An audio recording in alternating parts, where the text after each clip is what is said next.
Fiquei pensando assim, então a pessoa enferma, quando ela é resiliente, é mais fácil para ela trabalhar essa questão da enfermidade, não é, Dani? Aliás, até somado do que a Dani está falando, porque eu sei de casos onde as pessoas às vezes têm Alzheimer e ela não lembra daquilo que ela teve. Por exemplo, ela quebrou a perna. Então ela se esquece, porque o Alzheimer atinge essa parte do esquecimento, e a recuperação dela é muito mais rápida do que a recuperação de uma pessoa que sabe que está com a perna quebrada. Sim. Isso é verdade? Essa resiliência? Sim, a pessoa que ela acredita mais nela e ela lida com as situações de uma forma mais otimista, né, que supera dificuldades por causa disso também, ela não só reage mais às doenças que teoricamente poderiam vulnerabilizá-la, como o processo de cura dela é melhor. Olha só. Tem um psicólogo chamado Martin Seligman, que ele trabalhou numa área chamada psicologia positiva, e ele fala um pouco disso. Né? Não é esse, eu vou pensar positivo, mentalizar, mas é a pessoa acreditar que vai dar certo, que pode dar certo, que o tratamento vai funcionar. E alimentar essa fé, né? Essa crença, daquela que acredita que vai dar certo, você alimentar isso. Agora, eu vejo muitas pessoas, até cristãs, que têm uma fé, assim, realmente, mas que elas têm um instinto de, como eu disse, se vitimizar, né? Ela quer se fazer de vítima, ela quer chamar atenção. Às vezes superdimensionar o problema. Exatamente, ela se faz de coitada, e talvez até para chamar uma atenção, ela sempre alimenta aquela doença, aquela enfermidade. Ela é até resiliente nisso, né? Ela é resiliente, mas isso atrapalha também a recuperação, essa resiliência. É uma pessoa assim, dificilmente ela vai ser resiliente. Né? Uma pessoa com uma autoestima baixa, uma pessoa que pede todos os olhares para ela não dá conta de superar. Porque uma das características para que a pessoa consiga superar é ela olhar para fora de si.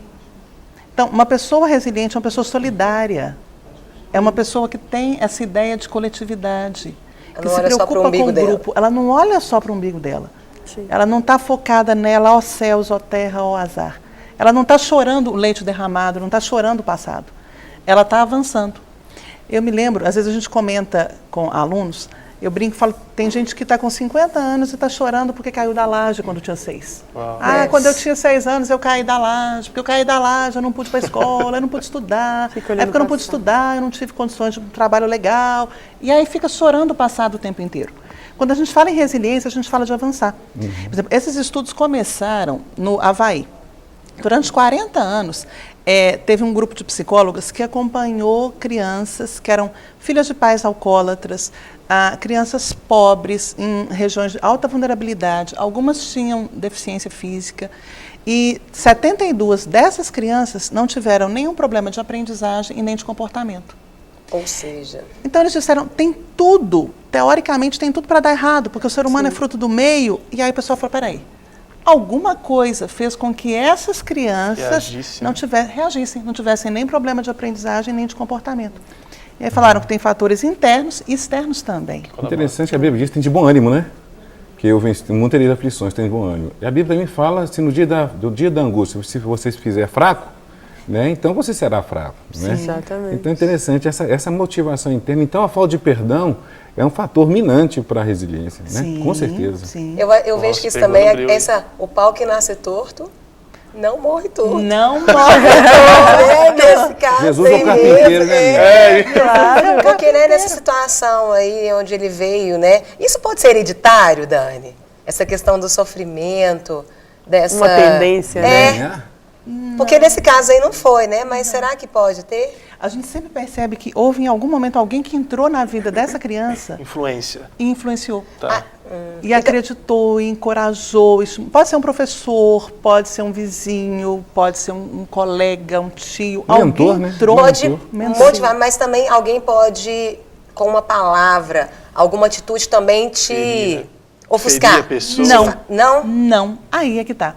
O que a gente percebe é que essas pessoas, porque elas têm as características internas, são bem-humoradas, têm aptidões, desenvolvem as suas aptidões, têm uma boa autoestima, não é o que o outro diz que vai minar. Olha, que legal. Porque ela acredita nela.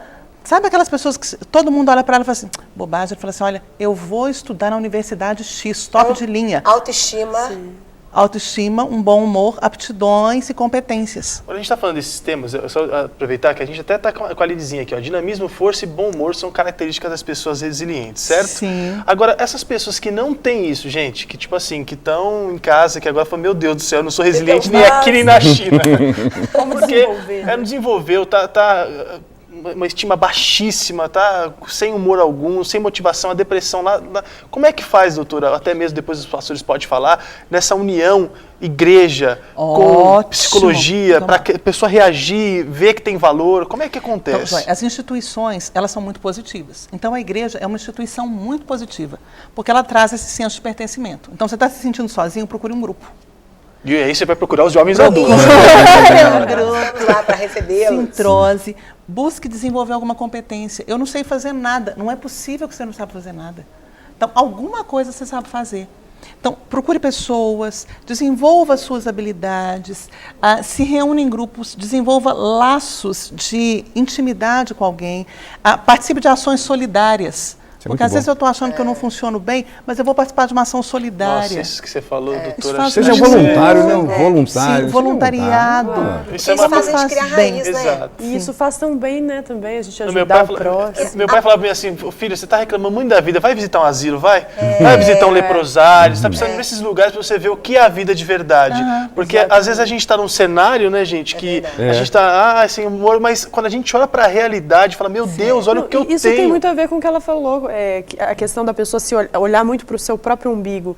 Quando você passa a olhar as outras pessoas, é como se você dispersasse, né, o problema. Nossa, o problema, né, eu não tenho problema diante de todas essas coisas, então eu vou ajudar. E valorizar eu tenho o que você tem, né? Claro. Ao invés de ser uma crítica, Exatamente. né? Que tema, hein? É verdade, assim, quantas histórias que a gente conhece de pessoas que você diz, olha, fulano de tal teria tudo para dar errado na vida. E essa pessoa diz, eu vou dar certo. A gente vê o ministro Joaquim Barbosa, que se a gente ver a A história desse cara, superação. Família humilde, a mãe cuidando dos filhos, pagando a faculdade assim de uma maneira que ninguém sabe como, e hoje ministro, presidente do Supremo Tribunal Federal.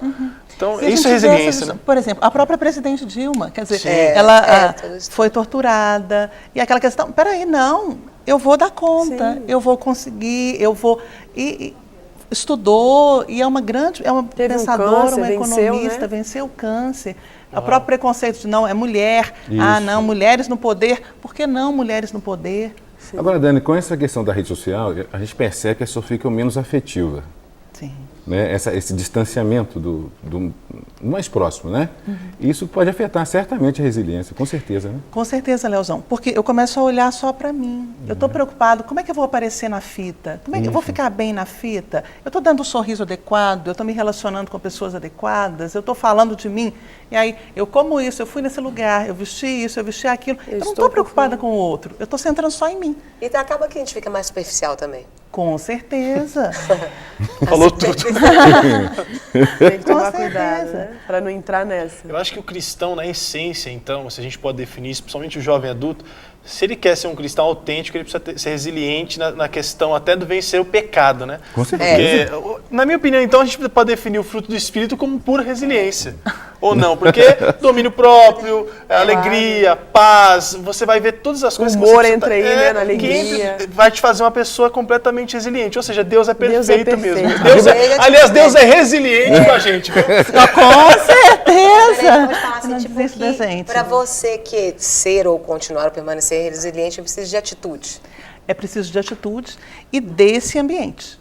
Quer dizer, não tem jeito. Se eu não tive nada na vida, ninguém que me encorajou, eu posso ter muita atitude, mas eu não tive nem nada onde me apoiar. Então, eu precisei de alguma coisa para apoiar também.